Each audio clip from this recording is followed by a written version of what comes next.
또 일각에서는 청와대의 이른바 회전문 인사에 대한 비판도 나오고 있습니다. 박수인 차장, 네. 얼마나 회전문이에요?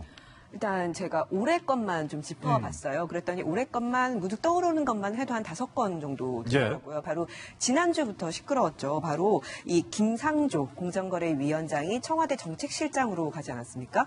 이뿐만이 아니고 지난주에 또 이호승 기획재정부 제1차장이 바로 청와대 경제수석으로 갔어요. 그렇군요. 이 이호승 경제수석 같은 경우에는 아시는 것처럼 원래 청와대 비서관으로 있다가 그 기획재정부 차관으로 간 지 6개월밖에 안 됐거든요. 그런데 다시 청와대로 복귀를 한 겁니다. 그것 때문에 또 논란이 많았고요.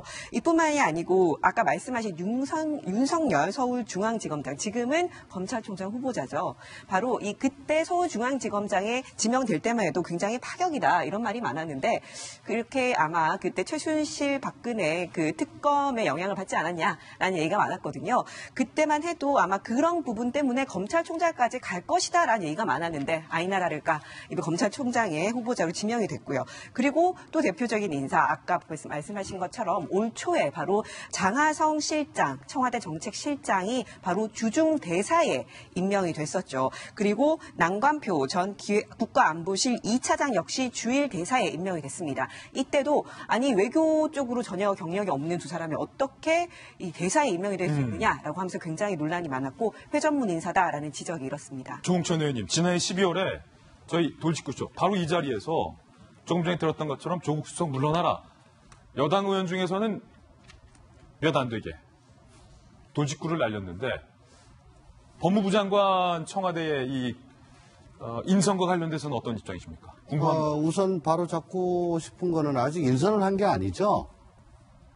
언론에서 그렇게 검증을 하는 것 같다라는 보도가 있었고 거기에 대해서 청와대가 확인해 줄 수 없다라고 반응을 보인 것에 불과합니다. 예. 그렇기 때문에 아직 확정된 게 아니어서 뭐라고 단정적으로 말씀드리기는 좀 조심스러운데요.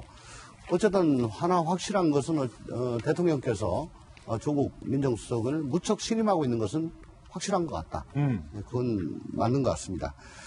그리고 아까 우리 이양수 의원께서도 말씀하셨지만 이명박 대통령 시절 권재진 민정수석이 법무부 장관으로 갈 때 당시 야당이던 민주당에서 많이 반발을 했던 걸로 저도 기억을 합니다.